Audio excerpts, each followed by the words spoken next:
Hey everyone, Tula here, and today I'm going to be talking about manifesting the things you want into your life. Now, a lot of people think, well, manifesting, you just work for them and this is how you get things. Well, yes, you can do that, but if you approach it that way, you're going to be fighting an uphill battle and you're going to see all these things in the natural. I don't have enough money. I don't have enough time. I don't have the connections. You're going to see all the things you don't have to end up with the things you want in your life. Manifesting, however, is using certain skills and abilities that you have to move beyond these physical blocks that seemingly could prevent you from having what it is you want, and putting yourself in a way and a place that literally draws things to you, transcends you above a lot of these blocks. Things come to you through a series of inexplicable synchronicities, and being in the right place at the right time, and it just so happened that way, and I can't really even explain it. It just one day all came together for me. Now, I've been manifesting for a long time. It's something I didn't have a word for it, but it was something I have done since childhood. So I'm going to throw out a few real quick examples of things that I have manifested in my life. Now, I want to say this about manifestation. It is a learned skill.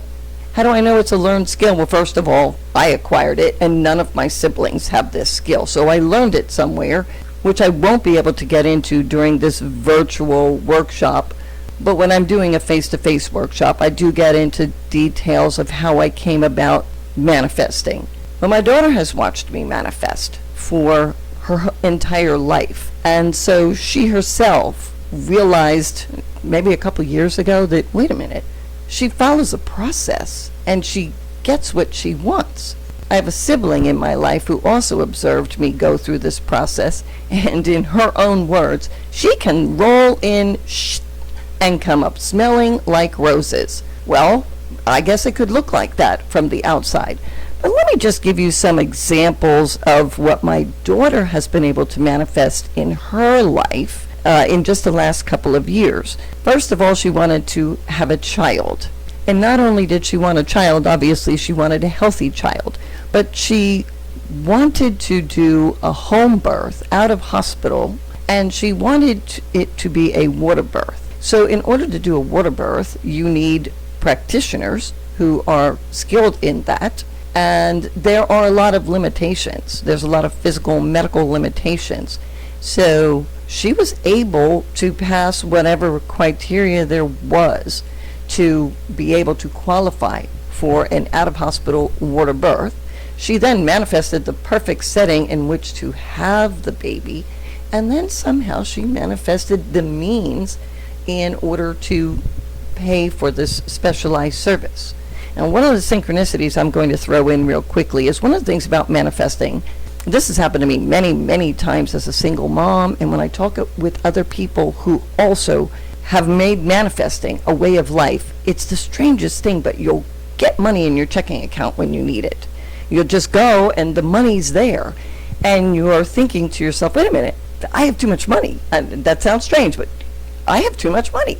And you'll look and you can't find out where it came from. All of a sudden you'll have an excess, and you'll try to track, like, where did things happen that I ended up with this extra money, and you can't find it. It always looks like it was always there. And it wasn't until I was having a conversation with someone else that practices manifesting and practices a formula that I found out that they go through the same thing. They have experienced the exact same thing. And it has also happened with my daughter a number of times. So that's just small manifesting, if you will. But let me get back to some of the big things so that we can move beyond the, oh, you're just lucky, and realize that this is something that you do on purpose. After my daughter manifested the health situation in which to have an out-of-hospital birth, have it in water, find the exact right practitioners that could do it and would be available in the exact right place to have this birth. Then she gave birth to a beautiful child. Well, now she's a mom, and she's not married, but she wanted to have a child. she wanted then, of course, to be able to work from home so she could be home with her child while working. She got a fantastic job with a company that she works full-time from home, draws a full paycheck just like everybody else in the company. But here's the thing. She and one other person are the only two people in the entire company that have the ability to work full-time from home. And they know she's home with her daughter. It's exactly what she wanted. She got exactly the thing she asked for. After she got that job, for years she has been saying that she wanted a Land Rover Discovery. Well, we went shopping and she got interested in a different vehicle, ended up buying a different vehicle. And then somewhat of buyer's remorse. It's like, maybe I should have held out for what I really, really wanted. Well, things started to go wrong with that vehicle almost immediately. And we ended up contacting the dealership. They took it back and gave a full refund. And no sooner did she do that than the exact vehicle she wanted, the Land Rover Discovery, popped up. And it was at, I'm going to say that maybe they made a mistake on the price. Let me just put it that way. And I once bought an Acura MDX the same way. They accidentally posted it. It was on the internet. We screenshotted the ad, went in, and both times with the Acura and then with this Land Rover, they kind of sort of didn't want to sell it at that price, but they had already advertised it. It was already out there on the web, and so they had to honor the price. And so she got this Land Rover Discovery, her dream vehicle, and she's absolutely in love with it. Let me talk about some small synchronicities as well. Not that long ago we were talking, and she goes, you know, there's so many things on Amazon that I keep buying, and I feel like I'm spending like more money than I should on Amazon. I want to have these things, but I wish there was a way to get these things for free. Not 72 hours later, she got an invitation from Amazon to participate in a program where she can get up to 3 things. She can order up to 3 things a day for free if she will just write a review on them. Amazing. And then she's working on a number of certifications in the health industry, one of which was nutritionist. She wanted to go to the next level in that. And darned if just this morning she didn't get in her email, hey, we're looking for people to participate in this program, the certification program, and we are inviting you to participate in it for free. Completely manifested. So I'm going to go real quick over some of the things I manifested in my life. I was on my own at a very young age, so I had to put myself through college. And so I thought, how am I going to pay for college? Go to college, have a job. Well, there was a thing called a co-op program. Over 350 kids applied for this. They were only choosing 3, and I got into that program. Again, lucky?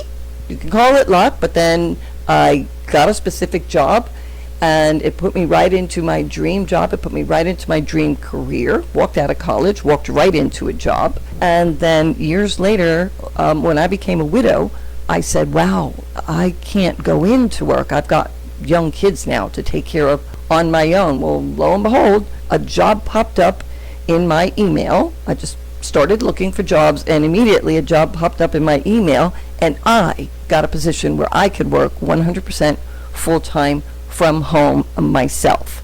So I had manifested the same thing my daughter manifested, the work from home, full paycheck, and all my benefits. Some other things that I manifested, when I was younger, I always wanted a log cabin. And so when I was a widow, we moved to Texas, and which is where the job was. And I drove by this little town, and I said, oh, I love this little town. I'd love to live here. And so I was just driving by, and there was a real estate office, and I walked in, and I said, I know this is kind of an odd request, and it might take you a while to sort this out and find it for me, but I'm looking for a log cabin somewhere in this area.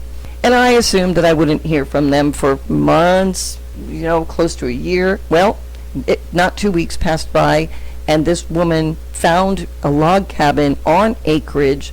I wanted something remote. It was down a dirt road, and it was exactly what I was looking for. And it had been abandoned because the man built it for someone he was in love with, and she left him, and he didn't want anything to do with the cabin. It sat empty, and they were just looking for someone to buy it and love it. And I bought that place. I don't mind saying I bought that place for $45,000. Crazy. Because of the acreage and everything. And then I proceeded to buy acreage around me. And then when people in the area knew that I was buying land, they would come and say, do you want to buy my land too and expand your land? And so this went on for a few years until I owned quite a bit of land around my little log cabin. And I built on to the cabin and I made it bigger. Well, about that time, my daughter was getting older and she got, because we're in Texas, very interested in rodeo and horses and things like that. And I said, wow, wouldn't it be nice to have a ranch? Because she was interested in working with horses. And I said, well, that would be kind of cool to have a ranch. Just, we were laughing about the idea of it. Well, right before the holidays, I said, let me just see, let me see some comps, and I'm going to put this place on the market. And I put this place on the market for considerably multiples of how much I purchased it for. The holidays came and went. I completely forgot that it was out there on Zillow. And so here it was shortly after the holidays, and I'm sitting at my desk. I'm working from home with my dream job, my kids right there. Phone rings, I pick it up, thinking it's probably a work call, but no.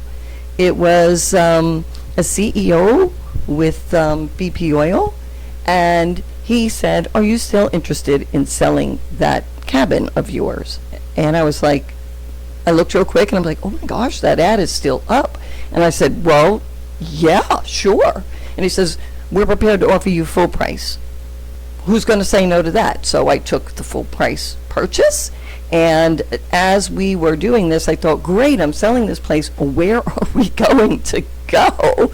It's a ton of money. This is great, but we have no place to go. I said, yes. And this guy's going to buy it. And the closing's coming up fast. Contacted a realtor and said, look, with this much money, we should be able to buy a ranch. Can you find us a ranch? And so she did within days. And so we were already scheduled to close. This woman found us a ranch. We were able to put a contract on the ranch. And again, it was a situation where a woman had become widowed. The woman before her was widowed. And of course, I was a widow, so we joked that it was the widow's nest. But because she was getting remarried and she didn't want to be at this ranch anymore where her husband had died, she sold it. Again, everything fell into place. I sold the prior place for a price no one would believe I got it for. And then I turned around and bought a ranch for a price no one would believe I could buy a ranch for, close to 100 acres. I'm running out of time here. I'm already over my time limit, so I'll just say my current property. So when I retired from my dream career, we had at one time lived in Georgia. So we decided, let's move back to Georgia. And so we decided we wanted to all be together on one property as a family. So I said, well, we better make a checklist because it's a pretty tall order, right? We're going to need acreage. We're going to need multiple homes. We're going to need several things. My daughter is a diver and she teaches diving. So we needed a pool, but we didn't need just any pool. It had to be a pool with no lining so that the dive equipment wouldn't tear it up. We wanted it secure. We just had a long checklist, and I wanted an old house with columns in the front. And lo and behold, we were in the middle of a legal transaction, and the legal transaction was going to provide the money to buy my dream home, but we hadn't found it yet. The day I was leaving to go to the attorney's office to sign off on this legal settlement, my phone goes bling, and I look at it, and I'm seeing the home I'm standing in right now as I'm making this video. And it's got everything. It's got the acreage, it's got multiple homes on it, it's got a concrete pool, it's got the beautiful front lawn, it's gated, fenced, it's got the big porch with the columns. It is everything we wanted. Picked up the phone, called a realtor, and said, put a contract on that house. She said, do you want to go see it first? I'm like, no, I'm in Texas right now. I can't go see it. Put a contract on it. Just put a little thing on there that I have so much time to come see it and say okay. And so I turned around and bought this place. And then once I was here, I had always wanted a Jeep. I used to have, back in Texas, a big dually diesel. And I'm like, well, I don't need a big dually diesel now. I'm retired. I want something fun to drive. I sold the diesel with the ranch. I'm like, you can just take the truck. You can have it. Trailers and everything. I just let it go with the ranch. And so this place that I bought, I said, well, it's a new life. And so I first got a little car just to get moved here, and then I turned around, sold the little car for almost exactly what I bought it for, which that never happens because I bought it brand new and it should have lost money when I got it off the lot. But again, using my process of manifestation, I said, this time I want a Jeep. And so I walked onto a lot and I saw a Jeep and I started a sales process. Things didn't go quite the way I wanted, and while I was in the middle of telling them how I didn't really care for the way they were handling the deal, something popped up and it was the exact Jeep I wanted. And I had to drive to South Carolina to go buy it, but it was everything I wanted in a Jeep, and that's the Jeep I have right now that I'm driving around. So there's a process that we follow. You could say it's luck, but there's a point at which when you are following a specific process and you have something in mind and you know you want it, there's a way to do it. There's a way to draw it to you. There's a way to make it materialize in your life. And there are some rules to the manifesting process of making that come to you. And then there are some rules for accepting it. Because you can't just sit there, and there's a lot of things out on the internet, oh, just think good feelings and, just have good vibes and think positive. It's so much more than that. It is a very specific process with very specific steps and things that you must do, an emotional and mental state you must be in to make these things happen. But then there's a process when it comes up, like this house. There's a process for accepting it. Every single thing that we manifested when it showed up, we did not question God, the universe, whatever you want to call it. We knew it was the blessing we had asked for. We did not set the expectations, this particular house, this particular car, this particular job. We always just described what we wanted and then let the universe, God, your higher self, whatever you want to call it, you have carte blanche. Just bring me this. I want to end up in this situation, and when it comes, I promise, I will be grateful and I will accept it with open arms. I do workshops on manifestation. There is a process. I explain the entire process, what we do. My daughter learned the process. I am watching her manifest amazing things for herself and her daughter, and it is the most rewarding thing. And so when I offer my manifestation workshops, we will be co-teaching, and we will both be sharing our experiences with you and exactly what we did to bring those things, to manifest those things into our lives. This is Tula. Thanks for listening, and have a great day.